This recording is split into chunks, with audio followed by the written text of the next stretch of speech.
భీష్ముడు హస్తినాపురంలో ధృతరాష్ట్రుడికి గాంధారికి వివాహం జరిపిస్తాడు. పాండురాజుకి కుంతికి మధ్యతో వివాహం చేస్తాడు. అలా యాతిగున్న కొన్ని రోజుల తర్వాత పాండురాజుకు సరదాగా అడవిలో గడపాలి అని అనిపించింది. అలా అడవిలోకి విహారయాత్రకు తన ఇద్దరు భార్యలైన కుంతి మందిర్తో వెళ్తాడు. అలా వెళ్ళినప్పుడు అక్కడున్న గిరిజనులు ఆయన్ను ఒక దేవుళ్ళక్క చూసుకుంటూ ఉండేవాడు. అలా చూసుకుంటున్న సమయంలో కుంతి ఆయన దగ్గరికి వెళ్ళి పాండురాజు దగ్గరికి వెళ్ళి, నువ్వు విలువిద్యలో చాలా ప్రావీణ్యం పొందావంట కదా, నువ్వు కళ్ళు మూసుకొని దేన్నైనా కానీ బాణం వేసి కొట్టేయగలవంట కదా అని ఈరోజు నేను నీ వేటను చూడాలి అని అనుకుంటున్నామని తన ఇద్దరు భార్యలు ఆయనతో అంటారు. సరే, అటైతే ఈరోజు నేను వేటకు వెళ్లే సమయంలో మీరు కూడా నాతోటి రండి అని వాళ్ళని కూడా తీసుకొని వెళ్ళి ఒక పొదల చాట్లో ఒక చప్పిడొస్తున్న వైపుకి బాణాలు వేసి కొడతాడు. ఆ పొదల్లో రెండు జింకలుగా మారి, ఇద్దరు దేవతలు రెండు జింకలుగా మారి అక్కడ రమిస్తూ ఉంటారు. అటుపక్క చప్పిడొస్తుంది కాబట్టి అటుపక్క బాణం వేసి కొడతాడు. ఆ బాణం వేసి కొట్టినప్పుడు అందులో గాంధారి అనే ఒక ఆడామ చనిపోతుంది. అలా చనిపోయినప్పుడు గంధర్వుడు కోపంతో, నా భార్యను చంపేసావు కాబట్టి నువ్వు ఏదన్నా ఆడవారితోటి నువ్వు రమ్మిస్తే నువ్వు గంగా అలాగే మరణిస్తావు అని శాపం పెడతాడు. ఆ శాపం విన్న పాండురాజు చాలా బాధతోటి ఏడుస్తూ, ఇక నా కొడుకులు ఈ రాజ్యానికి రాజు కాలేరు, నా అన్న గుడ్డివాడైనా కానీ ఆయనకే రాజ్యం దక్కింది, తర్వాత ఆయన పిల్లలకే ఈ రాజ్యం దక్కబోతుంది అని ఆయన ఏడుస్తూ బాధపడుతూ ఉంటాడు. అలాగ ఉన్నప్పుడు కుంతి మాది కూడా బాధపడుతూ ఉంటారు.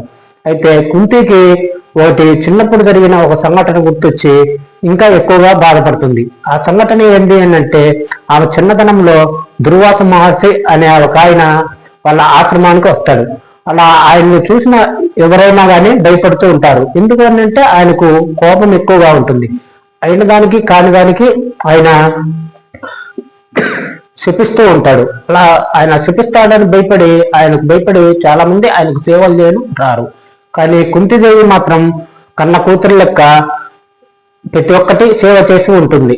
అలా జరిగిన ఆయన తపస్సులో కూర్చొని అయిపోయిన తర్వాత ఆమెకు వెళ్తూ ఒక మంత్రాన్ని ఆమె శివులో చెప్తాడు. ఇది నువ్వు 5 సార్లు ఉపయోగించుకోవచ్చు. ఈ 5 సార్లు ఉపయోగించినప్పుడల్లా నీకు దేవుళ్ళు నీ వాడైతాడు అని చెప్తుంది.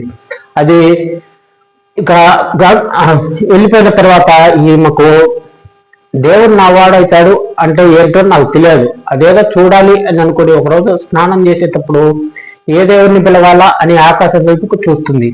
అలా చూసినప్పుడు ఆమెకు సూర్య భగవానుడు అవపడతాడు. సరే అని సూర్య భగవాన్ని తెలుసుకొని ఒక మంత్రాన్ని చెప్తుంది. ఆ మంత్రాన్ని చెప్పగానే ఎదురుగా అత్యంత కాంతివంతమైన సూర్య భగవానుడు ఆమె ముందు ప్రత్యక్షమవుతాడు. అలా ప్రత్యక్షమైన వెంటనే ఆ వెలుతురంతా ఆమె చుట్టూరు అల్లుకుంటుంది. అలా అల్లుకున్న కొన్ని సెకండ్ల తర్వాత ఆ వెలుతురు మాయమైపోతుంది. వెంటనే ఆమె చేతిలో ఒక చిన్న పిల్లవాడు ఉంటాడు, ఆయనే కర్ణుడు.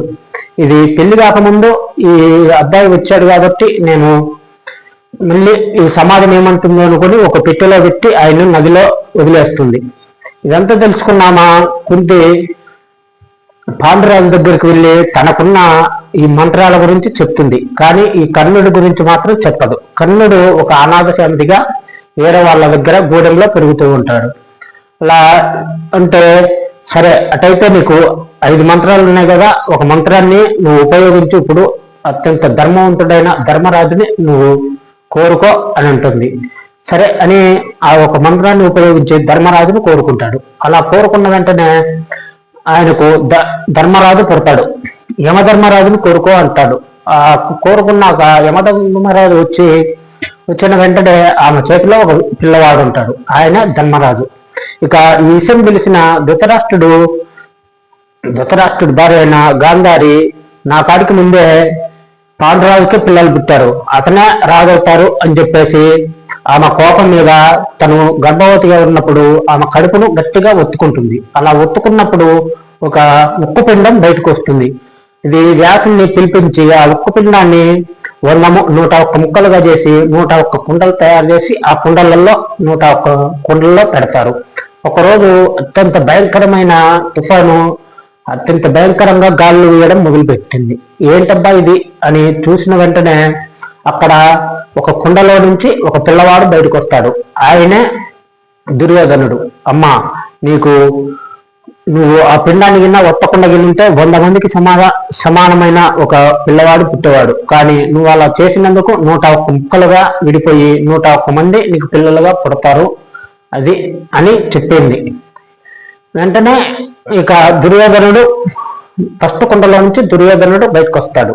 ఇక మిగతా కుండలలో నుంచి ప్రతి ఒక్క పిల్లవాడు బయటకు వస్తూ ఉండగా ఇక్కడ ముందు పాండురాజుకే ధర్మరాజు పుట్టాడు కాబట్టి ధర్మరాజే ఈ రాజ్యానికి రాజు కావాలి అని అన్నారు. మిగతా స్టోరీ నెక్స్ట్ ఎపిసోడ్ లో